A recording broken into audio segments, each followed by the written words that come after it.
माननीय विधायक श्री योगेश शुक्ला जी, माननीय विधायक श्री रविदास मेहत्रा जी, विधान परिषद के माननीय सदस्य श्री अविनाश सिंह जी, श्री मुकेश शर्मा जी, आज के इस कार्यक्रम में उपस्थित कारगिल विजय भारत माता के जिन महान सपूतों के सर्वोच्च बलिदान के कारण प्राप्त हुआ था, उनके परिवार के सभी सम्मानित सदस्यगण और उपस्थित भाइयों बहनों, आज पूरा देश कारगिल विजय दिवस का आयोजन कर रहा है और इस अवसर पर भारत माता के उन सभी महान सपूतों के प्रति नमन करते हुए उन्हें अपनी विनम्र श्रद्धांजलि अर्पित कर रहा है, जिन्होंने देश की आज़ादी को अक्षुण्ण रखने के लिए, भारत की एकता और अखंडता को बनाए रखने के लिए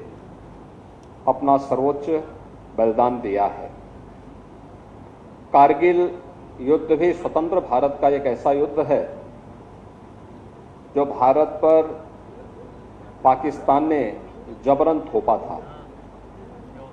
मई 1999 में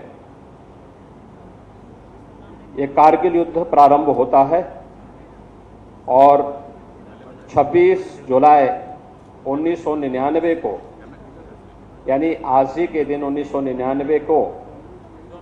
कारगिल युद्ध में भारत की विजय की घोषणा भी हुई थी। लेकिन इस विजय के साथ ही जहां पूरी दुनिया के अंदर पाकिस्तान एक्सपोज हुआ था कि यह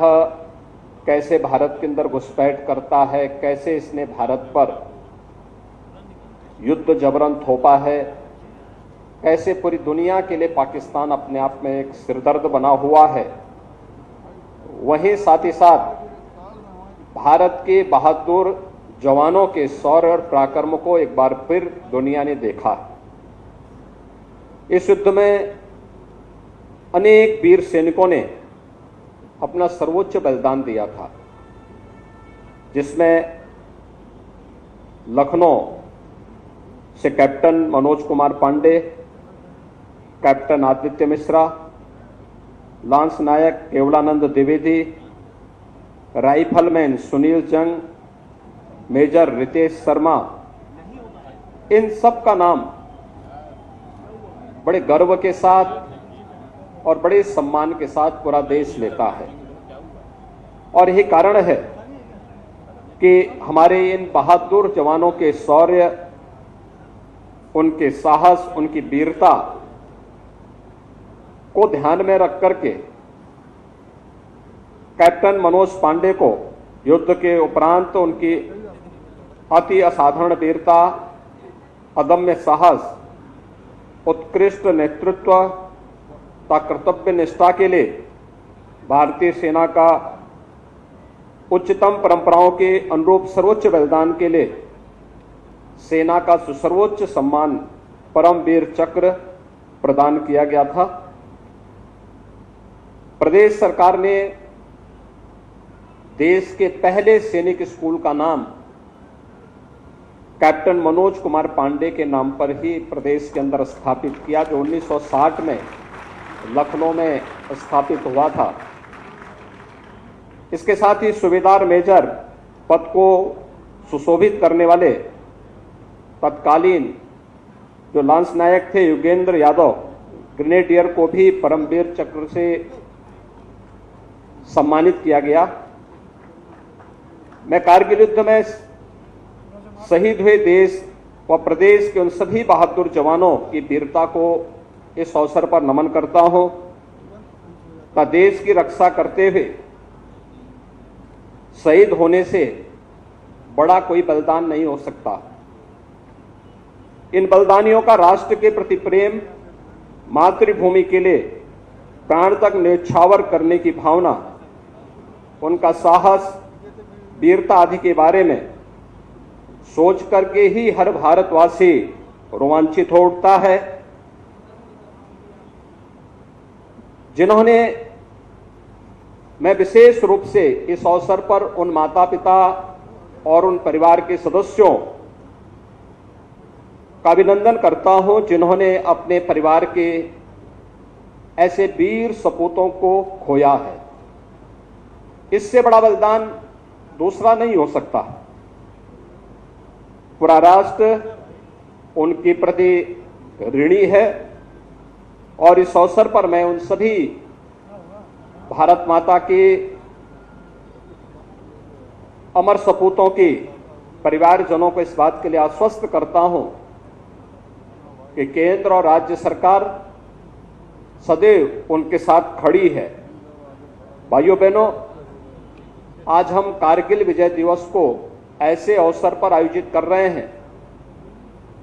जब हमें यह वर्ष देश की आजादी के अमृत महोत्सव के साथ जुड़ने का एक अवसर भी प्रदान करता है। आप सब जानते हैं कि 15 अगस्त 2022 देश की आजादी के 75 वर्ष पूर्ण होने का भी एक अवसर है और इस अवसर पर हम सब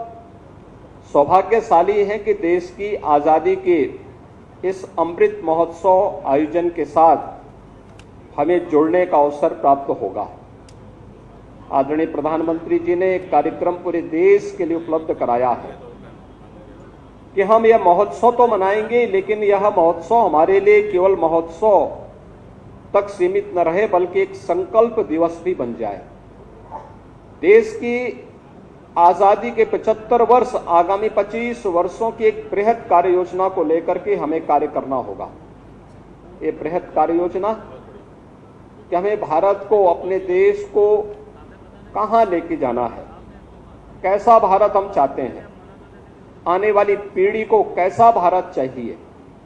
और उस भारत के निर्माण के लिए पूरे भारतवासियों को, 135 करोड़ की आबादी को एकजुट होकर के जब हम सब मिलकर के कार्य करेंगे तो उसके परिणाम भी हम सब के सामने आएंगे। और इस देश से 11 से 17 अगस्त के बीच एक विशेष अभियान चल रहा है। यहाँ पर स्कूली कार्य बच्चे भी काफी बड़ी संख्या में उपस्थित हैं। स्कूलों के माध्यम से प्रभात फेरियों का आयोजन, अनेक रचनात्मक कार्यक्रमों को स्कूली स्तर पर, अलग अलग संस्थाओं के स्तर पर, संगठनों के स्तर पर, व्यक्तियों के स्तर पर आयोजित होना है, जिसकी कार्य योजना पहले ही सभी जिला प्रशासन को उपलब्ध कराया जा चुका है। 13 से 15 अगस्त के बीच देश को हर घर तिरंगा के साथ जुड़ना है। भारत के आन मान और शान का प्रतीक, भारत के गौरव और गरिमा का प्रतीक, भारत के शौर्य, भारत की शांति और भारत की प्रगति का प्रतीक भारत के तिरंगे को हर घर पर लहराने की एक व्यापक कार्य योजना भी बनाई गई है। और मुझे लगता है कि हर भारतवासी को चाहिए कि अपने घर पर तिरंगा लगा करके भारत के राष्ट्रीय प्रतीकों के प्रति हम सम्मान का भाव व्यक्त करें। भारत के इन प्रतीकों के प्रति सम्मान का भाव, भारत के महापुरुषों के प्रति सम्मान का भाव हम सबके मन में पैदा करें, जो हमें उन संकीर्णताओं से ऊपर उठने की प्रेरणा प्रदान कर सके, जो हमें जाति, मत, मजहब, क्षेत्र, भाषा या किसी भी उन संकीर्णताओं के दायरे में कैद करके भारत को कमजोर कर रहा है। उन संकीर्णताओं से ऊपर उठ करके हम सबको मिलकर के एक भारत, श्रेष्ठ भारत बनाने की प्रधानमंत्री मोदी जी की इन परिकल्पनाओं को साकार करने के लिए पूरे भारतवासियों को जुड़ना होगा। और इस अवसर पर मैं चाहूंगा कि 13 से 15 अगस्त के बीच हर घर पर भारत के आन मान और शान का प्रतीक तिरंगा लहराने की कार्रवाई को सभी स्कूल, कॉलेजेज, संगठन, संस्थाएं और हर भारतवासी और हर उत्तर प्रदेशवासी इस कार्यक्रम के साथ जुड़ेगा तो राष्ट्रीयता की एक नई लहर हर भारतवासी के अंदर पैदा करेगा और उन अमर बलिदानियों के सपने को साकार करने का इससे अच्छा अवसर नहीं होगा, जिन्होंने देश की रक्षा के लिए और भारत की अखंडता के लिए अपना सर्वोच्च बलिदान भारत की सीमाओं की रक्षा करते हुए दिया है, उन महापुरुषों के प्रति, उन अमर शहीदों के प्रति ये हमारी विनम्र श्रद्धांजलि भी होगी। मैं एक बार फिर से कारगिल विजय दिवस के अवसर पर पूरे प्रदेशवासियों को हृदय से बधाई देता हूं। अमर शहीदों के प्रति नमन करते हुए उनके परिजनों को इस बात के लिए आश्वस्त करता हूं कि सरकार उनके साथ में खड़ी है। और मैं नगर निगम को खासतौर पर इस बात के लिए धन्यवाद देता हूं कि प्रतिवर्ष कारगिल विजय दिवस का ये आयोजन यहां पर करके लखनऊ वासियों के मन में और प्रदेशवासियों के मन में संस्था का कर्तव्य किस रूप में बढ़कर के सामने देखने को मिलता है, उसकी एक झलक यहां पर हमें कारगिल विजय दिवस के इस आयोजन को नगर निगम के द्वारा आयोजित करने के इस कार्यक्रम के अवसर पर देखने को मिलता है। मैं एक बार फिर से भारत माता के उन सभी अमर शहीदों के प्रति जिन्होंने अपना सर्वोच्च बलिदान भारत माता की सुरक्षा के लिए, भारत माता की अखंडता के लिए दिया है, उन्हें कोटि कोटि नमन करते हुए अपनी विनम्र श्रद्धांजलि अर्पित करता हूं। धन्यवाद। जय हिंद। और आपसे एक निवेदन कि माननीय मुख्यमंत्री जी के संकल्प में अपना साथ व्यक्त करने के लिए एक शानदार उनका साथ दीजिए करतल ध्वनि से। और अब मैं धन्यवाद ज्ञापित करने के लिए लखनऊ नगर की प्रथम मुख्यमंत्री योगी आदित्यनाथ को अभी आप सुन रहे थे और मुख्यमंत्री की तरफ से विनम्र श्रद्धांजलि दी गई, कोटि कोटि नमन किया गया उन शहीदों को। 23 साल की जो यादें हैं आज भी ताज़ा है, ये यहाँ पर मुख्यमंत्री कहते हुए नजर आए। और साथ ही तिरंगे की बात की, भारत के आन बान और शान के प्रतीक तिरंगे को अपने घर पर आप लगाएं। जो बड़ी बातें सीएम योगी ने अपने संबोधन में कही वो आपने सुना। शहीदों की घर